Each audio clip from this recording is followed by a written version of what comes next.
కుండపోత వర్షాలకు సూర్యాపేట జిల్లా ప్రజలు అతలాకుతలమయ్యారు. వరద ముంపు ప్రాంతాల్లో విషజ్వరాలు చుట్టుముట్టాయి. తినడానికి తిండి లేక, కట్టుకోవటానికి బట్టలేక చెట్టుకొకరు పుట్టకొకరులా మిగిలిపోయారు. వరదలతో అతలాకుతలమై సర్వం కోల్పోయామని బాధితులు ఆవేదన వ్యక్తం చేస్తున్నారు. స్వయాన ముఖ్యమంత్రి రేవంత్ రెడ్డి వచ్చి ప్రకటించిన తక్షణ ఆర్థిక సాయం కూడా ఇంకా అందలేదని బాధితులు ఆగ్రహం వ్యక్తం చేస్తున్నారు. భారీ వర్షాలు, వరదలు సూర్యాపేట జిల్లా ప్రజలకు తీవ్ర నష్టం మిగిల్చాయి. కాలనీలు, ఇళ్లలోకి చేరిన నీటితో ప్రజలు ఇబ్బందులు పడుతున్నారు. పొలాల్లో వేసిన ఇసుక మేటలు, నీట మునిగిన పొలాలు రైతులను కోలుకోలేని విధంగా దెబ్బతీశాయి. కోదాడ, హుజూర్ నగర్లో చెరువు కట్టలు తెగి పట్టణాలపై వరద ఒక్కసారిగా విరుచుకుపడింది. దీంతో దాదాపు అన్ని కాలనీలు నీట మునిగాయి. కళ్ల ముందే ప్రజలు సర్వస్వం కోల్పోయారు. ఇళ్లలో ఉన్న వస్తువులన్నీ పాడయ్యాయి. ముఖ్యంగా నిత్యావసర సరుకులు, బియ్యం, టీవీలు, ఫ్రిడ్జ్లు, మంచాలు, సిలిండర్లు, సర్టిఫికెట్లు, బంగారు ఆభరణాలు, బట్టలు, బైకులు, పదుల సంఖ్యలో కార్లు వరదలో కొట్టుకుపోయాయి. వందల సంఖ్యలో పశువులు, మేకలు కొట్టుకుపోయాయి.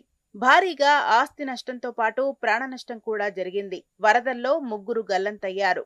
సూర్యాపేట జిల్లాలో వరద వచ్చిన 3 రోజులకు రాష్ట్ర ప్రభుత్వం మేల్కొన్నది. నష్టపోయిన ప్రతి ఇంటికి తక్షణ ఆర్థిక సాయం 10,000 చొప్పున అందిస్తామని ప్రకటించింది. స్వయాన సీఎం రేవంత్ మోతె మండలానికి వచ్చి రివ్యూ చేసిన తర్వాత ఈ మేరకు నిర్ణయం వెల్లడించారు. అయినా ఇప్పటి వరకు ఒక్కరంటే ఒక్కరికి కూడా ఆర్థిక సాయం అందలేదు. దెబ్బతిన్న ఇళ్ల వివరాల్ని అధికారులు ఇంతవరకు నమోదు చేయలేదు. రికార్డు స్థాయిలో వర్షపాతం నమోదై భీకరంగా వరదలు వచ్చి ప్రజలు చిన్నాభిన్నమైనా కూడా ప్రభుత్వంలో చలనం లేదు. కనీసం ఆదుకోవాలన్న స్పృహ కూడా సర్కారుకు లేదని బాధితులు ఆగ్రహం వ్యక్తం చేస్తున్నారు. మా అన్నీ కొట్టకపోయినాయండి. సామాను, ఫ్రిడ్జ్, అన్ని కూలర్లు, బియ్యంతో సహా మా అయితే 4 క్వింటాలు బియ్యం తడిసినాయండి. ప్రతి ఒక్కటి అందరి ఇళ్ళలో అదే పరిస్థితి. బజార్ మొత్తం బాగా దగ్గర ఉంటానా అన్ని కొట్టకపోయినాయి. మొత్తం ఒక్కసారి వచ్చేలాగా చదువుకోలేని పరిస్థితి ఉంది. ఇంతవరకు అయితే ఇంకో 1 కిలో మామ బియ్యం పోయినాయి, మీకు ఇంకో బియ్యం ఇస్తాం, కూరగాయలు ఇస్తామని వచ్చిన నాదులు లేడు. అందరు కూలి చేసి బతుకునే వాళ్ళు, కిరాలకు ఉండే వాళ్ళే. మున్సిపాలిటీ వాళ్ళు కానీ రాలేదండి, ఎవరు రాలేదు. అసలు మొత్తం మునిగిపోయింది. బియ్యం కానీ సరుకులు కానీ ఏమీ లేక 3 రోజులు పిల్లలతో ఎంతో ఇబ్బంది పడ్డాం మేము. మాకు ఎటువంటి సహకారం అందలేదు.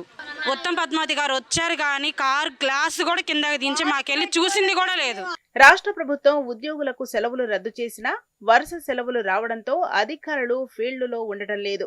వరదల వల్ల జరిగిన నష్టాల్ని అంచనా వేయాలని ప్రభుత్వం ఆదేశాలిచ్చి చేతులు దులుపుకుంది. క్షేత్రస్థాయిలో మాత్రం ఏ ఒక్క అధికారి ముంపు ప్రాంతాల్లో పర్యటించడం లేదు. ఇప్పటి వరకు ఒక్కరికి కూడా 10,000 రూపాయల ఆర్థిక సాయం అందించలేదు.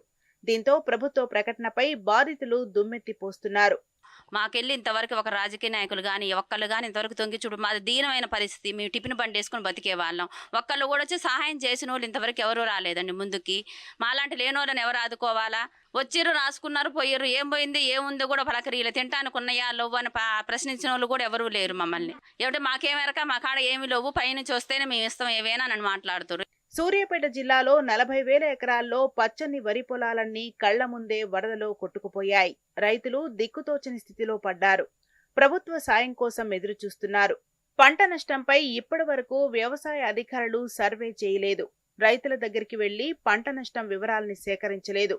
మేము వ్యవసాయం చేసుకోవడానికి కనీసం మీరు ఇస్తానన్న 10,000 రూపాయలు ఏ రకంగా సరిపోవు. ఉష్క మేటలు మేసిన ఉష్కని తీయడానికి కనీసం ట్రాక్టర్ల డీజిల్కి, ట్రాక్టర్ల ఖర్చులకే సరిపోతున్నది.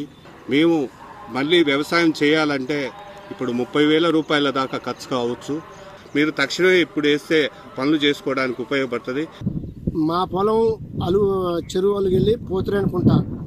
చెరువు కింద అలుగెళ్ళి నీళ్లు వచ్చేసి ఈ వర్షానికి మొత్తం కూడా మేటర్ వచ్చింది. ఈ గవర్నమెంట్ 10,000 రూపాయలు ఇస్తా అంటారు. 10,000 దేనికి వస్తాయి? ఏదో నామకే వస్తే ఇచ్చినట్టే ఉంది. కానీ గవర్నమెంట్ కూడా ఆలోచించి 25,000 నుంచి 30,000 ఇస్తే రైతుకు లాసు లేదు, ఇబ్బంది ఉండదు. వరద బాధితులకు వెంటనే 10,000 రూపాయల చొప్పున ఆర్థిక సాయం ఇస్తామని సీఎం రేవంత్ రెడ్డి ప్రకటించినా ఇప్పటి వరకు ఆ ఊసే లేదు. ప్రభుత్వ పరంగా ఏదో ఒకటి అందుతుందని అనుకున్నామని, వరదలొచ్చి 5 రోజులు గడిచినా ప్రజాప్రతినిధులు, అధికారులు వచ్చి పోతున్నారు తప్ప పట్టించుకోవడం లేదని బాధితులు మండిపడుతున్నారు.